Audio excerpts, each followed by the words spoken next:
નમસ્કાર સર્વેને 2026ના પ્રથમ દિવસનો આ પ્રથમ વિડીયો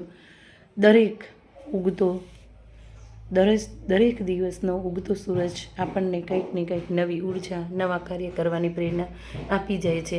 આજે આપણે વાત કરવાના છે HPC card holistic progress card વિશે માહિતી મેળવીશું. સર્વગાહી પ્રગતિ કાર્ડ નેશનલ એજ્યુકેશન પોલિસી 2020 અંતર્ગત શિક્ષણ અને વિકાસ શિક્ષણના લક્ષ્યો વચ્ચે યોગ્ય રીતે આયોજન કરી શકે અને બાળકોને તમામ શિક્ષણ પરિણામો પ્રાપ્ત કરવામાં આપણને મદદરૂપ સાબિત થશે. તો આપણે વાત કરવાની છે ધોરણ 1-2ના HPC કાર્ડ વિશેની. તો કાર્ડની વાત કરીએ તો આ કાર્ડની અંદર બાળકે પોતાની જાતે કામ કરવાનું છે. એના માટે આપણને સરસ મજાની સર્વગ્રાહી પ્રગતિ કાર્ડ માટેની જે શિક્ષક માર્ગદર્શિકા પણ આપવામાં આવેલી છે. શિક્ષક જ્યાં જ્યાં અટવાય ત્યાં આપણને આ છે એ સહાયરૂપ સાબિત થશે. એમાં અધ્યયન નિષ્પત્તિ આધારિત HPC કાર્ડ શું છે, શિક્ષકોએ ધ્યાનમાં રાખવાની બાબતો, HPCની વિશેષતાઓ, HPC કાર્ડ કેવી રીતે ભરવું તેની સુંદર માહિતી આપી છે. મારી અને મારા પરિવારની ઝાંખી, તેની ઝલક, તેની પણ સુંદર માહિતી આપી છે. ક્ષમતા આધારિત મૂલ્યાંકન કઈ રીતે કરવાનું છે તેની પણ સમજ આપણને આપવામાં આવેલી છે. શિક્ષક દ્વારા મૂલ્યાંકન, વાલી દ્વારા મૂલ્યાંકન અને તેના સહાધ્યાયી દ્વારા મૂલ્યાંકન અને સ્વમૂલ્યાંકન, આ 4 બાબતો અને આધારિત આપણું જે HPC કાર્ડ છે એ કાર્ય કરે છે.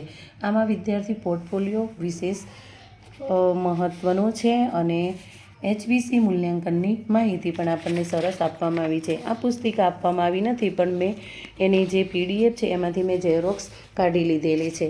તો હવે આપણે જોઈએ કે આપણે સતત અને સર્વગ્રાહી મૂલ્યાંકન, તો મેં આ રીતે બાળકોનું સતત અને સર્વગ્રાહી મૂલ્યાંકન ગણિત અને ગુજરાતી ધોરણ 1-2નું કરેલું છે. પ્લસ વાલી મીટિંગ. તો વાલી મીટિંગ માટે પણ આમાં જે વાલી મીટિંગનો મુદ્દો મેઇન છે એની અંદર તમે અહીંયા જુઓ તો HPC કાર્ડની અંદર આપણે વાલીની સાઇન લેવાની છે અને વાલીના પ્રતિભાવ લખવાના છે. તો મેં આ રીતે વાલી મીટિંગ રજિસ્ટર નિભાવેલું છે. વાલી મીટિંગ રજિસ્ટરની અંદર વાલીને હાજરીની નોંધ લેવામાં આવી છે અને શિક્ષક બાળકોના પ્રગતિની, તેની સહજતાથી પ્રવૃત્તિની અને તેને કયા વિષયમાં કેટલો મહાવરાની જરૂર છે, પુનરાવર્તનની જરૂર છે. તો આ રીતે મેં વાલી રજિસ્ટર નિભાવેલું છે. તો હવે આપણે HPC કાર્ડની વાત કરીએ તો આ HPC કાર્ડ છે ધોરણ 1 અને 2નું. આ ધોરણ 1નું છે અને આ ધોરણ 2નું છે. ધોરણ 1ની મારે 15 સંખ્યા છે અને ધોરણ 1ની 25 સંખ્યા છે. તો અહીંયા આપણે જોઈએ તો પહેલાં છે આ મારા વિશે. તો HPC કાર્ડની અંદર આપણે બાળકોને તેની જાતે જ આમાં કામ કરવા દેવાનું છે. એ જેવા અક્ષરે જેવી રીતે લખે એવી રીતે એને કામ કરવાનું છે. આ હું છું, તો અહીંયા આપણે એને છે ને તો એ તમારું ચિત્ર દોરે તોય અને ફોટો લગાડે તોય આપણે એને જો અહીંયા મારો પરિવાર, અહીંયા પણ તેને પરિવારનો ફોટો લગાડવાનો છે અથવા તેનું ચિત્ર દોરે તો આપણે માન્ય ગણવાનું છે. હવે આપણે અહીંયા ક્ષમતા આધારિત મૂલ્યાંકન સત્ર 1 અને સત્ર 2નું. તો અહીંયા આપણે ABC કે ટીક માર્ક કરવાની નથી, પણ આનું જે બી ક્ષમતા આધારિત મૂલ્યાંકન, તો એનું છેલ્લા પેજ ઉપર આપણને માહિતી આપી છે. જુઓ કે ભાગ બી ક્ષમતા આધારિત મૂલ્યાંકન માપદંડ. જર્નું બિગિનર વિદ્યાર્થી ક્ષમતા અને તેના આધારિત નિષ્પત્તિ સિદ્ધ કરવા માટે શિક્ષકની તેમજ સહાયધ્યેયની વધુ પડતી મદદની જરૂર પડે છે. તો આ બિગિનર આપણે ઝરણાનું ચિત્ર દોરવાનું છે. પછી અહીંયા પર્વત પ્રોફિશિયન્ટ્સ એટલે પર્વત, તો વિદ્યાર્થીને ક્ષમતા અને તેના આધારિત નિષ્પત્તિ સિદ્ધ કરવા માટે શિક્ષકની તેમજ સહાયધ્યેયની થોડી મદદની જરૂર પડે છે. તો આપણે પર્વતનું નિશાન કરીશું.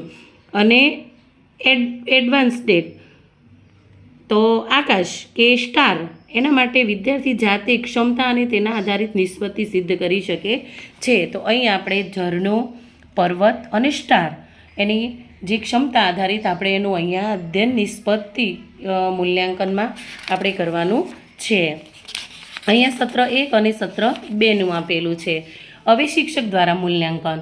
તો ભાગ સી શિક્ષક દ્વારા મૂલ્યાંકન. અહીંયા શિક્ષકે મૂલ્યાંકન કરો સારી બાબતો, પડકારરૂપ બાબતો અને સુધારાલક્ષી સૂચનો. અહીંયા શિક્ષકે મૂલ્યાંકન કરવાનું છે. અહીંયા નીચે તમે જો તો વાલીના પ્રતિભાવ છે, તો એમાં સત્ર 1 અને સત્ર 2ના છે. અહીંયા વિદ્યાર્થીએ પોતાની જાતે સ્વમૂલ્યાંકન કરવાનું છે. તેને કઈ કઈ પ્રવૃત્તિ, સર્જનાત્મક પ્રવૃત્તિઓ ગમે છે, શાળાકીય પ્રવૃત્તિઓ, એમાં એને અહીંયા નોંધ કરવાની છે. અને સહાધ્યાયી દ્વારા મૂલ્યાંકન, તો અહીંયા 3 ઇમોજી આપેલા છે, તો એ ઇમોજી ઉપર એના સહાધ્યાયી દ્વારા એના ઉપર આપણે રાઉન્ડ કરવાનું છે. એની પણ આપણને સૂચના આપવામાં આવે. અહીંયા જે ઇમોજી આપણે લેવું હોય એના ઉપર આપણે આમ રાઉન્ડ કરવાનું છે. પછી આપણે આગળ વાત કરીએ તો વિદ્યાર્થીઓનો પોર્ટફોલિયો. તો વિદ્યાર્થીઓનો પોર્ટફોલિયો આપણે અહીંયા નિભાવવાનો છે. અને વિદ્યાર્થીએ કરેલ વિવિધ પ્રવૃત્તિઓ પૈકી નમૂનારૂપ પ્રવૃત્તિઓનો આપણે સંગ્રહ કરવાનો છે. અને છેલ્લે આપણે આવશે કે સહી અને તારીખ. એમાં માતા પિતા વાલીની સાઇન, વર્ગ શિક્ષકની સાઇન અને આચાર્યની સાઇન. તો આ રીતે 3 માતા પિતાની, વર્ગ શિક્ષકની અને વાલીની. હોલિસ્ટિક પ્રોગ્રેસ રિપોર્ટ, સર્વગ્રાહી પ્રગતિ કાર્ડ. એમાં આપણે કઈ કઈ બાબતો ધ્યાનમાં રાખવાની છે તેની આપણને અહીંયા નોંધ આપેલી છે. ક્ષમતા આધારિત મૂલ્યાંકન. અને અહીંયા તમે જુઓ કે વિદ્યાર્થીને જો વધારે મહાવરાની કે મૂલ્ય બસ બીજાના સહારાની જરૂર પડે તો આપણે ઝરણું દોરવાનું છે. ફક્ત થોડીક જ મદદની જરૂર પડે છે તો પર્વતનું, અને પોતાની જાતે કરી શકે તો આપણે એને સ્ટાર આપવાનું છે. તો આ રીતનું આપણે ધોરણ 1-2નું સર્વગ્રાહી પ્રગતિ HPC કાર્ડ અજમાયશી આપવામાં આવેલું છે. એમાં ભાગ આપેલા છે A, પછી આ B,